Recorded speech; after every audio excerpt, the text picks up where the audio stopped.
Good evening.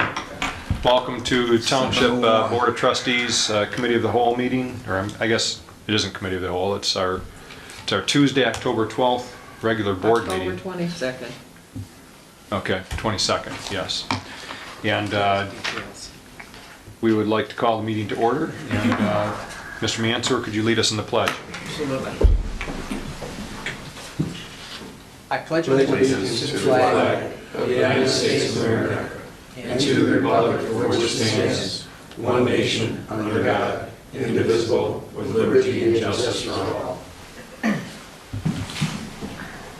With that, we'll ask for approval of the consent agenda and regular agenda with one addition. We'd like to add an executive session at the end. Is that correct, Mr. Laddie? Correct. I so move. Motion. Is there support? Support. Any discussion? All those in favor say aye. Aye. Any opposed? Going under the future positioning. Got citizens' Oh, comments yes. and Eder Okay. is here. Yep, my sinus infection is getting the best of me tonight. We'll ask for citizen comments first. Mr. Ert? No, thank you. Okay. Anyone else? With that, we will close citizen comments and go right to our future positioning and go through some of the subcommittees. Mr. Atkins isn't here with regard to Parks and Rec.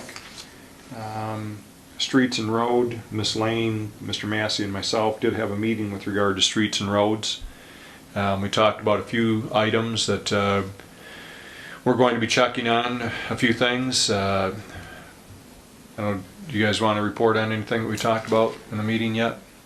Well, The policy that Mr. Laddie and Mr. Lehman have put together, we need to take a look at that along with the one that Kathy, Miss Lane presented. I'm not sure if it's a similar version or it's identical, but no, it's we not need to take a look identical. at. It's similar, but I haven't had a chance to compare the two of them. So I know one of the things we want to do is our next meeting we want to try and get somebody from the road commission here because we had some questions. Mr. Massey? Also, Mr. Supervisor, our next meeting, we want to have Jack here. Right. From road Jack engineering. Wheatley from road Yeah. engineering to talk to him. Did we talk about having Mr. Sears in the meeting? We could? Probably best. I'd like for him to attend that meeting also. Okay, for the road committee. Yeah, for the road committee. Okay. I placed a call to Mr. Wheatley, but he hasn't returned it yet, so I Okay. just want you to know that it's in the works when he calls back. All right. Okay. I'm sorry? Kathy? It's hard to hear you. Is your microphone on? Yes, I'm sorry. Thank you, Paula. Okay, going down the list here, anything planning and zoning, Mr. Mansour? Not really. We're just moving along with the planning commission, and we'll have to obviously as we move forward and try and address these irrigation issues. We'll have to make sure that those are somehow comprehended in our updates of the zoning ordinances. Okay. And with regard to streets and roads, I just wanted to clarify, we did have a request. There was a petition. Is it Miss Hugo? Which neighborhood is that? Granville Estates. Granville Estates. Okay, so Thrush, Robin, there's about 4 different streets in that subdivision. They came to us, received a petition, went out and gathered signatures. However, they did not reach the threshold required for having their street paved or undertaking the project. They are interested, at least according to a couple of the residents, they are interested in paving 2 of the main streets in that subdivision and foregoing doing the entire subdivision. We checked with the road commission, and apparently they said that they would do just those 2 streets if they had a special assessment district just for those 2 streets. So I think we're going to be in contact with them to let them know that they would need a new petition in order to pave just those 2 streets. The only other option would be for this board to put in place a special assessment district that we would enact, which I'm not sure that, Mr. Laddie, has this board ever done anything? I'm not aware of this board ever initiating a special assessment district for road repairs. Okay, so that's the second option, is for us to initiate one. So I'm not sure if anybody's had the conversation yet with the neighborhood representatives. Ms. Lane? I talked with Sarah Hugo this afternoon, and she will discuss with her husband whether or not they're interested in spending all those hours again to circulate another petition, and she'll let us know. Okay. Mr. Massey? Thank you, Mr. Supervisor. I have a question for the board, and let's wrestle with this question now. What happened 2 years from now? You have the same, if you got the same board in place, and the other residents come back and say, oh, you know, our streets have cracked, they're broken, and we need our streets repaired. You mean if they went ahead with this special assessment and paved them? Yes. But, I mean, just only 2 streets want the, Okay. but the other remaining streets said no. Right. Okay, so what happens a year later or 2 years later? When the people on the streets that were paved complained? No, Or when the people's on the streets that were not paved. Well, we're not gonna, if they don't want them paved, then we're not gonna pave them, but their streets are already pretty cracked up. I'm not sure they could get worse, but Ms. Lane, Yeah, I did think you have a one's response? What has happened in one subdivision when they called me was the price had gone up significantly, and there was a loss of economy for those 2 roads in this particular subdivision, to the point where they would be, at this point, it's $9,000. Breaking down to a gravel road and a poor asphalt road, it would be astronomical, and they would be shocked and probably wouldn't want to continue and keep thinking someday somebody else will pay for it, and that doesn't happen. So the streets that want to opt out actually are in, one of them's dirt, Right. and the other one's in very bad shape, so I'm not sure it could get much worse. But what I was very surprised is that the road commission said they would even do a portion of a neighborhood, because we've had cul-de-sacs in neighborhoods say, hey, wait, you know, my cul-de-sac is fine, I don't need my cul-de-sac paved. Well, you have to drive on the other streets to get in and out of your neighborhood. So I was quite shocked that the road commission said they would do a partial neighborhood. I mean, we had people in here from Grand Walea a couple weeks ago, and they were saying, hey, the back of our sub doesn't need to be paved, it's just the entryway. David? That's in part because and again, it's unfortunate that we have to send the same folks out again to do petitions that seem like they're the same petition over again. But what you just hit on was exactly an issue that they need to consider, and that is that the scope of the project has changed, in that those 2 streets have dropped out. And so now residents who are willing to pay have to decide if they're willing to pay and have other people drive on the roads that potentially aren't paying for the roads.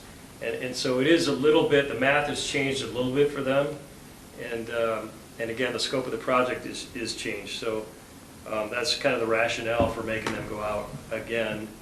But I share your feelings too. I'm surprised the road commission will do it, but Yeah. they will, and see what the folks want to do. Mr. Guzak? Yeah, they did do it. The road commission did approve it in Holly Springs, because there's only a couple Yeah. of streets that are in Holly Springs, so I'm not surprised that they did it, because if these people want to pay for it, they should be able to have the road. Well, Holly Spring, the way it's set up, they have separate entrance in and out, but you're right, they did do that in there. Yeah, it was halfway down. I mean, you drive halfway down on the old road, and all of a sudden the back part on the same road would pick up, so it's, So and I they guess allowed it last time, so. Yeah, I guess it all depends on the layout of the subdivision. That's right. They wouldn't allow it, I don't think, with Grand Walea, but yes. Mr. Supervisor, to the board, if we don't come up with an aggressive plan, in my thoughts, we're digging a hole deeper and deeper to get the streets repaired. That's the way I'm thinking now, because I saw the list that Clerk Lane put together. It was well done, and if we only taking 1 street per year, 2 streets per year, we will never repair the streets. So we're gonna have to come up with a more aggressive plan. That's my Yeah. thought. Well, it's up to the neighborhoods to pave their streets. Flushing community was on the news last night on one of the local news channels on TV. They one of their subdivisions, the project's well over $1 million, which, you know, we have that quite frequently. But it was going to cost, I think, between $8,000 and $9,000 per resident. You know, and I'm not sure if they're still working on trying to get all the signatures, but this is not unique to Grand Blanc Township. It's going on throughout the state, throughout the county. I was at a meeting this morning with a number of other supervisors, and actually we're probably ahead of the curve in terms of the number of subdivisions that we pave each year. There's some that, you know, maybe pave one every 5-10 years. But I agree, it'd be nice if residents, you know, had their streets paved, but, you know, I see some subdivisions where the people aren't complaining, the roads are pretty bad. And I haven't heard one person say, hey, we need to get these paved, so I guess they're okay with it. You know, I guess each subdivision has their own standards of what's acceptable to them. So I know we had resident comment by Mr. Ert a couple weeks ago that maybe we ought to have something in our plan that says once your road reaches a certain Paiser level, that it automatically comes before this board to be reviewed for a special assessment district. But I'm not sure the board has the stomach for doing that or the will to do that right now. I know. So I'd be all ears to hear any kind of proposal, but it's really going to be resident driven. Mr. Supervisor. Yes. I think during in the very near future, during the board will continue to discuss the strategic plan Yeah. process. I think Put it at in that there. meeting, when we put in place, we should take Yeah. a deep dive about the roads. I think so too. I think, you know, how the roads look really has an influence on how the township looks.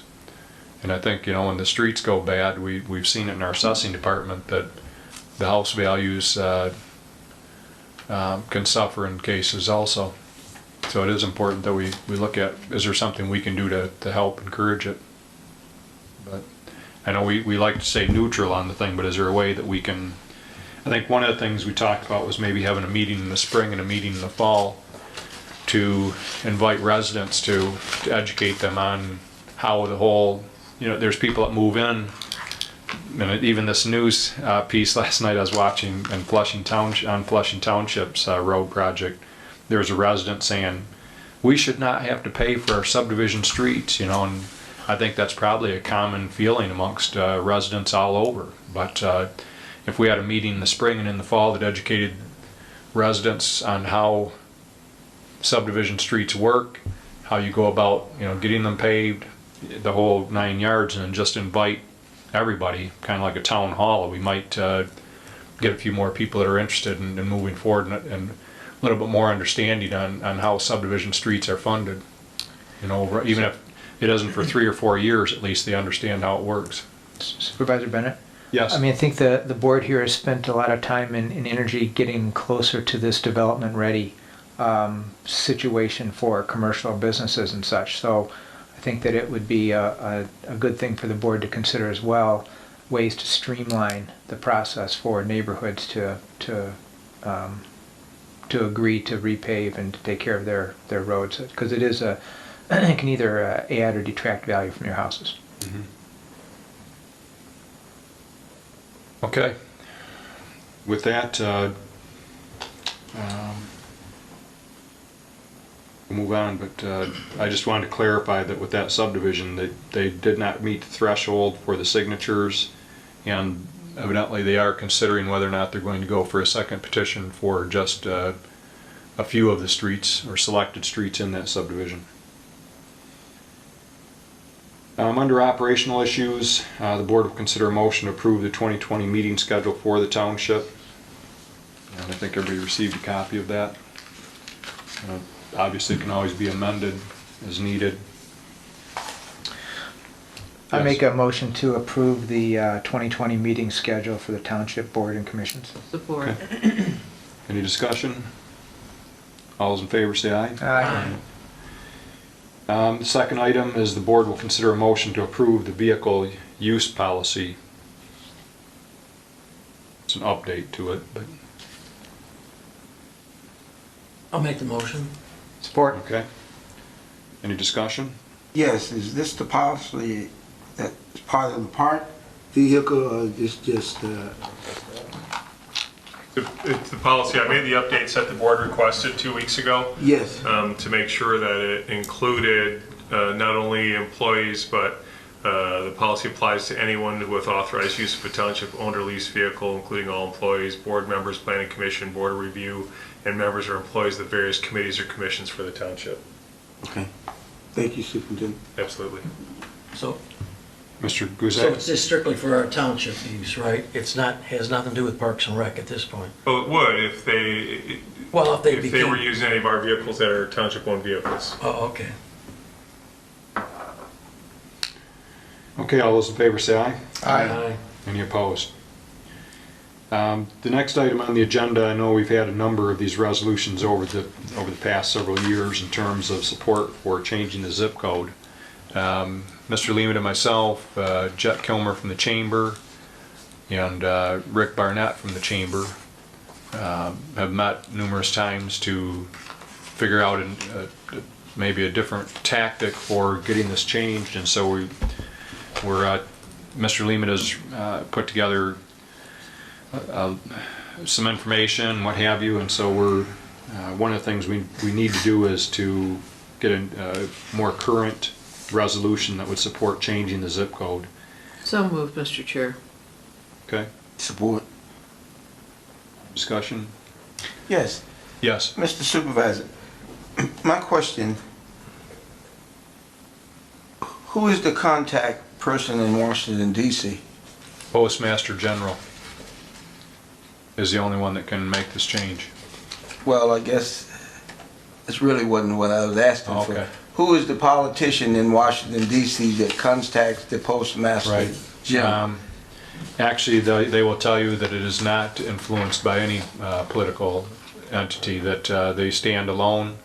There's a board of governors that's appointed by the president, and the last I knew, It's when we vacant. checked, there wasn't, under the Obama administration, they hadn't appointed any governor, so it was kind of, there was like one board of governor member, and that was pretty much it. But so the bottom line is that, you talk to our congressperson, which we'll be doing this week again, but they have said that there's nothing that they can do about it, to facilitate it. So, Mr. Lehman, I don't know, you have a comment? There's actually, when we started going through this process, and it's been worked on for a lot of years, and Clerk Lane has been a champion of this zip code change policy for I don't know how many years, Kathy, but a lot. They've made several attempts at it, and they actually have, the U.S. Postal Service has booklets out on that speak to what your congresspeople should refer them back to the policy. And we actually had a copy of the policy from the U.S. Postal Service that says here's how to deal with these zip code change requests, and it was most updated 2016. So we really went through there and looked, and one of the main reasons, it's all about service delivery, and we went at it saying, look, it causes a lot of trouble for our residents because of GPS locations, because of missed deliveries, because of higher insurance rates. But when you read through the pamphlet that really causes them to change their minds about answering you back, it comes down to service delivery. So we really looked at all the service delivery issues, and the letter that was included from Supervisor Bennett to the district manager that we have to send it to, we're required to send it to the district manager in Detroit for the U.S. Postal Service. We really talked about all the issues that come up that are really service issues, service delivery issues, and so I think that this is it's a whole new tack that's really coming at what they say that the system is designed to change zip codes to address, and we've really put a good list together. So it's a whole nother round of trying to move the needle forward on this thing. Will it work? I don't know, but we're really following their playbook, saying if you do this, then we will consider changing the zip code policy. Thank you, Superintendent. So, I have a Yes. quick question. So, how is this resolution different than the one the board approved on December 13th, 2018? Besides maybe any change to the dates? So the language is different, and if you look at what we tried to do is to make it a service delivery issue versus an insurance cost issue or whatever, this resolution really speaks to what we talked about they give you a list point by point that the district managers have to consider. And so in our letter, we wrote it point by point, so we address every one of the questions that they have to ask themselves, and we incorporated that right into the resolution. So it specifically speaks point by point to everything that they have to consider to either approve or deny our request. So, In the past, we've brought up everything from it helping with car insurance to helping, with one thing or another. What Dennis actually did is look through the actual rules that they have or what have you, what would actually initiate a change, and that's in the resolution in terms of what our reasons are. Mr. Massey? yes, based on what I'm hearing, is I am convinced that someone has to get the president's ear, President of the United States ear. Whether it's currently, I vote to send you. Support?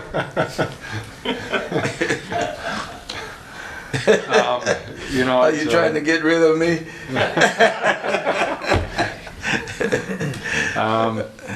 I did. Let's try this tactic. It's a good idea. But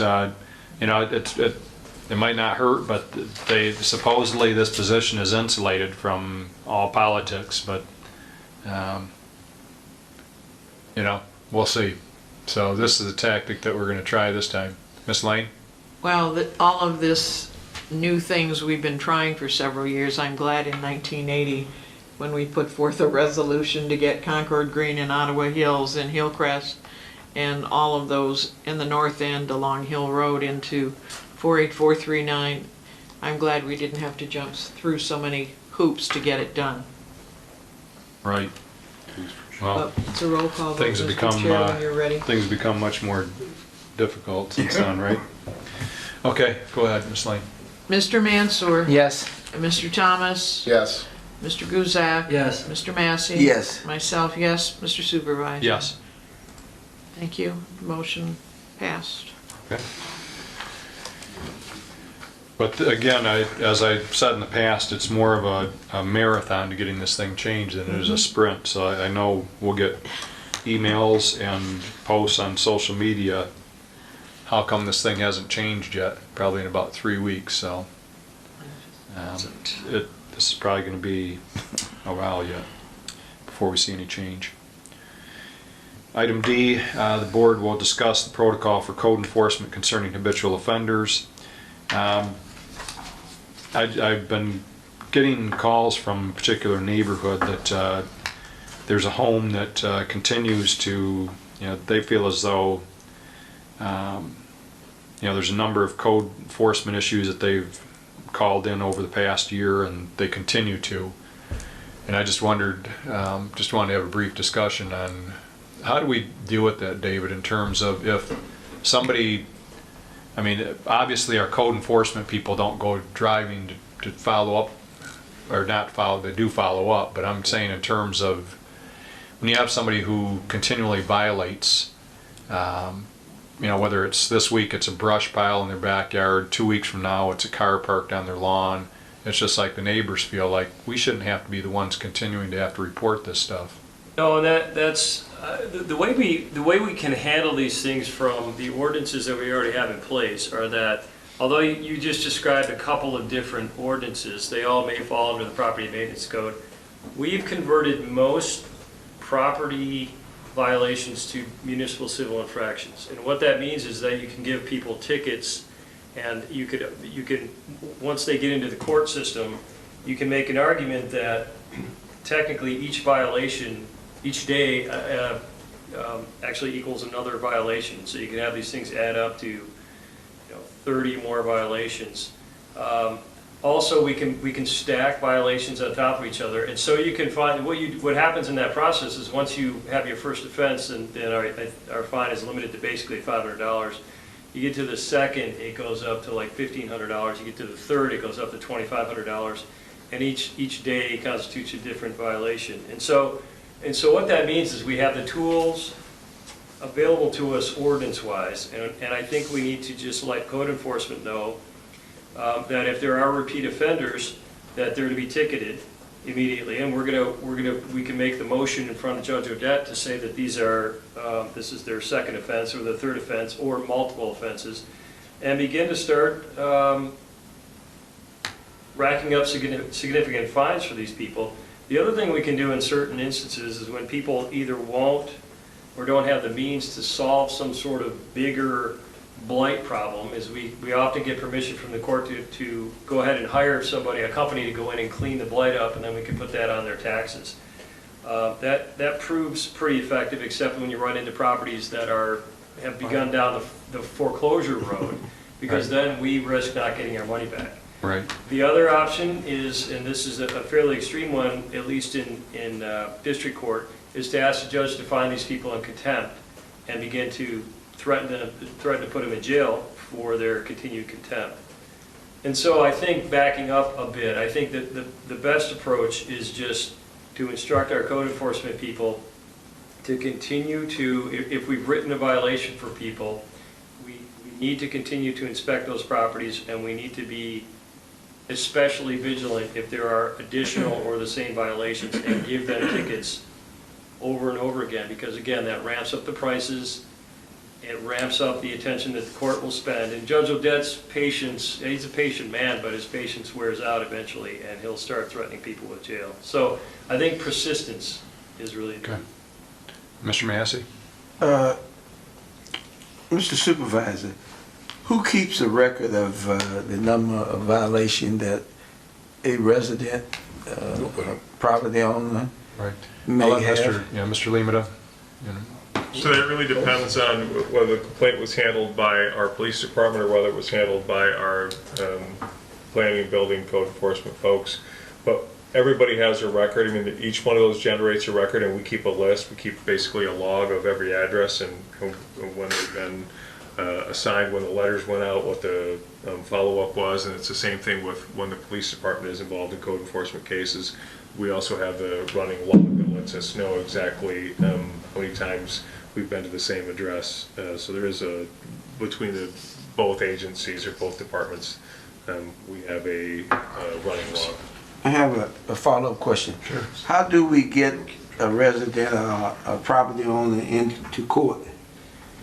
What happens is either code enforcement will observe a violation, or they'll be notified of a violation, and they'll head out and they'll actually take a look at the property and take a look at the situation, and they'll determine what ordinance, if any, has been violated, and then they'll write up a ticket that it's a municipal civil infraction ticket, but it looks just like a traffic ticket. It has their name, address, it has the code violation. When they give it, and they have to give it to somebody, or they can post it on the door, and once we've submitted that to the court, there's also notation that the person has to call the court and find out when they're to report, because it'll be set up for a pretrial. Again, very similar to a speeding ticket or a parking ticket. I know you've never gotten those, but that's how. No, I haven't. So what happens then is, before a pretrial, tomorrow, for example, I have 3 municipal civil infraction pretrials set, and I spoke to Steve Hatfield today. He said, I'm going to go out today and I'm going to make observations and see if there was progress made on the violations that I wrote approximately 30 days ago. And we'll sit down with the property owner, we'll go over what progress has been made, if any. We'll decide if it's appropriate to give them additional time for the cleanup, or we'll just set the matter for a hearing, and then Mr. Hatfield will offer testimony in front of Judge Odette, and Judge Odette will find them responsible or not, and assign a penalty, a fine, if he deems that appropriate. But then also we've gotten him, when he does that, to add the caveat that if it's not cleaned up by a certain date, again, we can hire somebody to go in and clean it up. So that's, I gave you sort of a long process for that, but it's really like someone handing you a speeding ticket, then you have to call the court, and come into the court, talk to the prosecutor, and also the building department. So, Mr. Massey, I'm sorry, go Go ahead. ahead. You were asking about grass cutting the other day, and I Yes. just, could you, I don't know, David, could you kind of outline how they have 10 days after they're notified and what have you? Yeah, the grass cutting provision, we use the property maintenance code, and the property maintenance code requires that you give somebody notice before you actually give them a violation. And so I think, as I recall, I think it's a 10-day notice requirement, and then if it hasn't been done, then we actually, under that provision, we have the ability to mow that and put it on the property tax. I don't like to do that because I personally feel that that's skipping a step. I think it's better to give somebody a civil infraction ticket and to run it through the due process of the court rather than just make an assumption about somebody's property, go out and get the remedy, and then all of a sudden have it on their taxes. And there's no real way to get that off your taxes other than to go to the tax tribunal.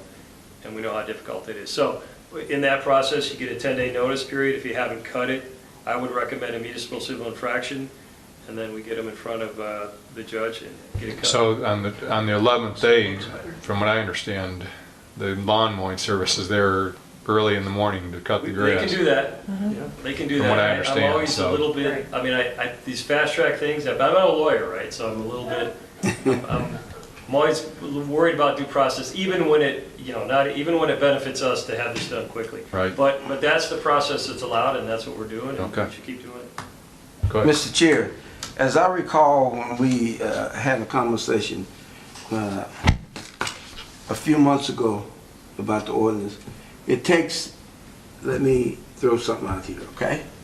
It takes a month and a half to 2 months before the lawn is mowed because, well, you're shaking your head, Superintendent. First thing, the grass has to be 8 inches tall. That's the ordinance, Okay. Right. based on what you guys told me, okay? So that means that the grass is already, if it hasn't rained a lot, the grass is already probably 3 to 4 weeks past due. So it takes you 10 days, I think Jeff Sears explained this, about 10 days, depending on the workload, to get out there to do the inspection.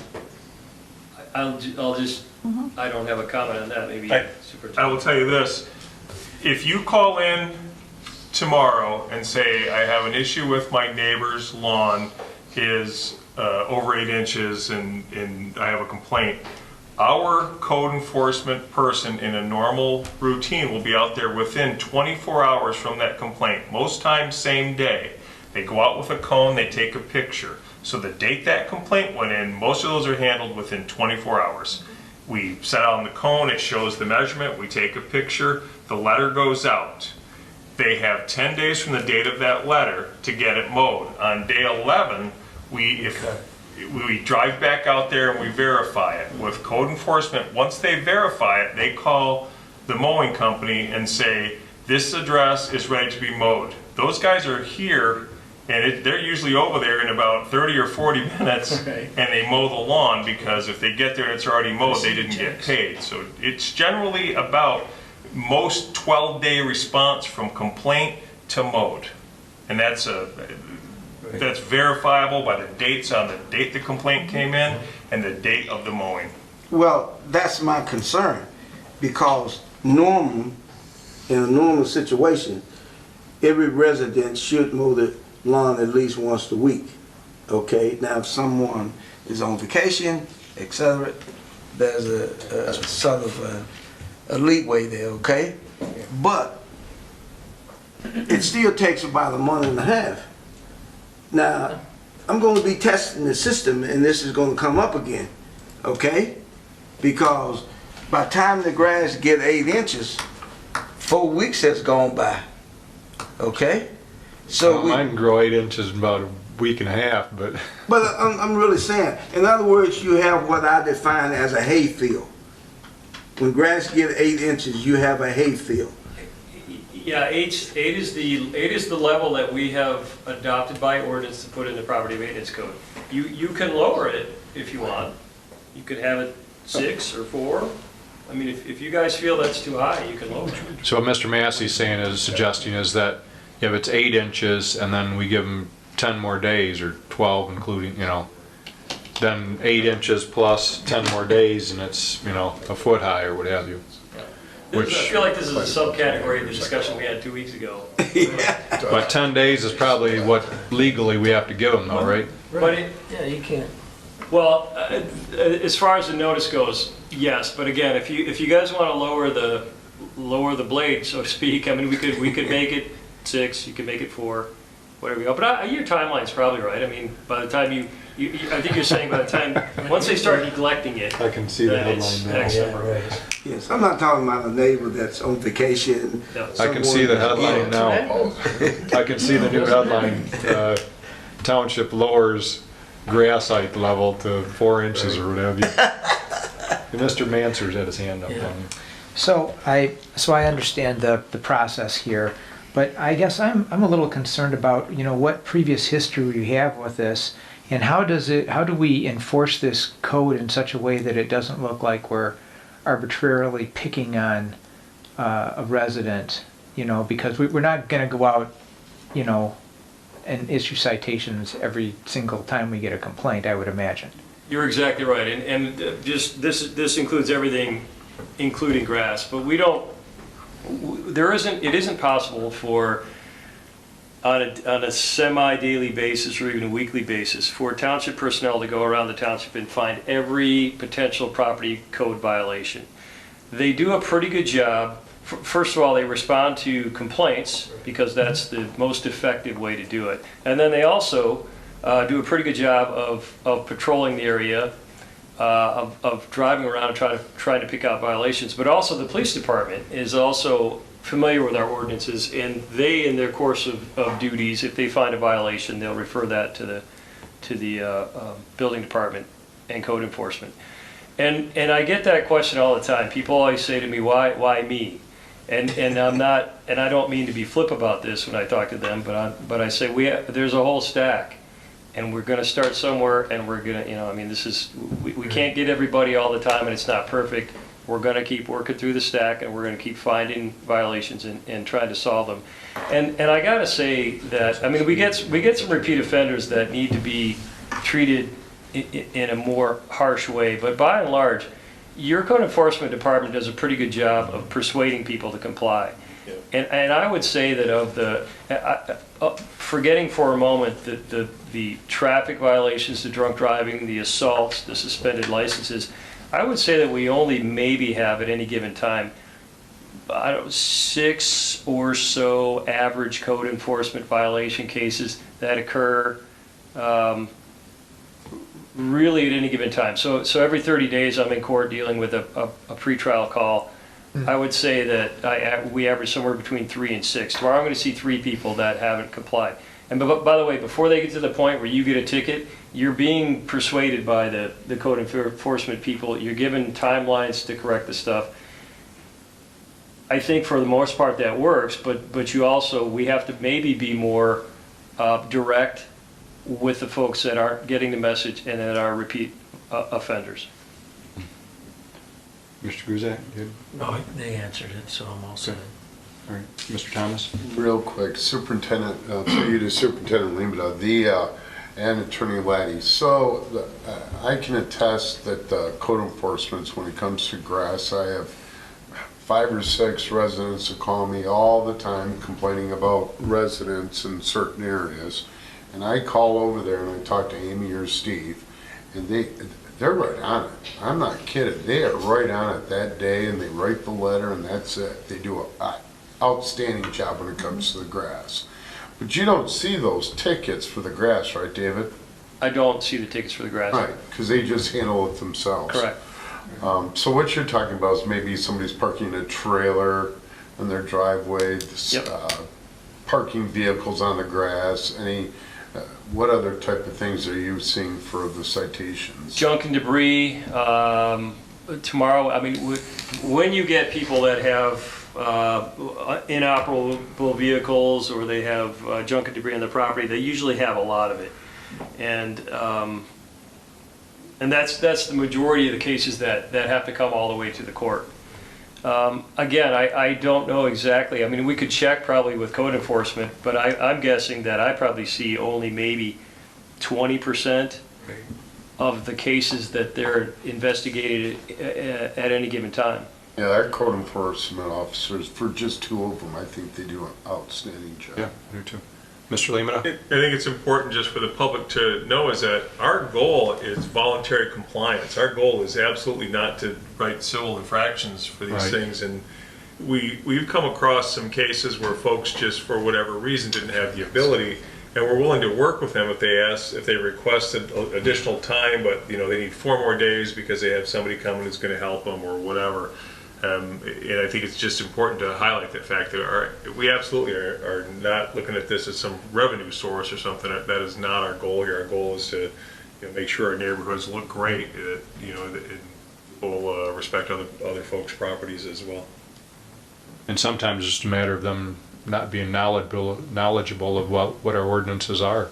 It is, and sometimes I can think of a case where sometimes you get situations where you'll have maybe a collection of animals, domesticated and not domesticated, that kind of in code enforcement's opinion they're in violation of the ordinance because they exceed the number, but also in terms of health, safety, and welfare. We get those occasionally in Grand Blanc Township. It's pretty rare. I mean, most of the calls are fairly benign. They're tall grass and stuff like that. But every once in a while, you'll get a situation that is fairly chronic and fairly drastic. And again, code enforcement, they do a good job working through that. Well, one of the things I have to say is several years ago when I was going door to door talking to residents, I think one of the things was making Grand Blanc walkable, Grand Blanc Township walkable, and code enforcement were at the top of the list. But at the time we didn't have code enforcement officers, and I think we relied solely on our police department to do code enforcement. So I think one of the things that Mr. Lemata has done is we have gotten a couple of people on staff to take care of code enforcement, and I think it has improved. It's just I want to be clear on how we handled habitual offenders. So with that, there's no resolution or motion that needs to be done on that, but with regard to future agenda items, I handed out to everybody. There's a flyer here. MTA actually is having a session up in Frankenmuth on November 20th. Actually a couple of different topics. One is defining your township's land use future. Another topic is strategic planning for townships, and a third is making meetings work. But I'm going to try and get to the strategic planning for townships and invite anybody else to join me that would like to attend. I also handed out, this is actually the article that I emailed to everybody, that an overview of strategic planning process for townships. And it actually gives a couple of examples of some of the municipalities actually that aren't too distant from here. I think one of them is Northville, which anybody's been down in Northville, just a gorgeous township. And if you just want to turn to page number 14 on this thing, it's the 3rd page in, but it's numbered 14 on it. Just on the left-hand column there, I think what the strategic plan will help us to do is help us focus our resources on key priorities. The second bullet point there in the left-hand column is providing a tangible way to evaluate how well the township is meeting its goals, and our superintendent, how well our staff is meeting our goals as far as board. It empowers the staff and volunteers to carry out their jobs, whether it's the library, whether it's the parks, you name it. It gives us a clear direction and them a clear direction. 4th bullet point, minimizing quarrels over which direction the township should go. The next one, becoming more needs-driven versus budget-driven, which I think when you have a plan, resources seem to appear, whether it's going out looking for grants or having individuals come to you and say, hey, I would like to support that idea. The next bullet point, improving the image of the township. The next is being viewed as proactive rather than reactive. And the final bullet point there is linking the strategic plan to the annual planning and budget cycles. So those are some of the bullet points that I see as critical to doing this. And I know, having brought this up a couple of times now, I think we're looking probably at December if we're doing it, if that's what everybody would like. I don't know. Is anybody opposed to doing strategic planning? I take it everybody's in favor of doing strategic planning. Would December work as far as a month? I know that we wanted to get away from during the budget process. I'm busy on the 25th. Well, I mean, I'm sorry, January, not December, but January. Okay. Probably December is gonna be tough to try and fit much in, but I meant to say January. I mean, I'd be in favor, probably not the first weekend, but No. the second or third Yeah. would be okay. January 2nd or 3rd. No, we'll do it. I'll get some dates then. I prefer to do it on a weekday, weekday night. Weekday evenings? Okay, Make that well, we'll work, see too. if we can It's fine. fit it, but some of it might have to be longer than we want to stay here at night, so. Okay, with that, Chair, I would move that we go into executive session based on the written legal, there's two written opinions, David? Correct. On two written opinions that we received from our council. I'll support that. It's a resolution, so. yes, Mr. Mansour? Yes. Mr. Thomas? Yes. Mr. Guzak? Yes. Mr. Massey? Yes. Myself, yes. Mr. Supervisor? Yes. Okay, we'll see everybody in there in 2 minutes. Is it about it?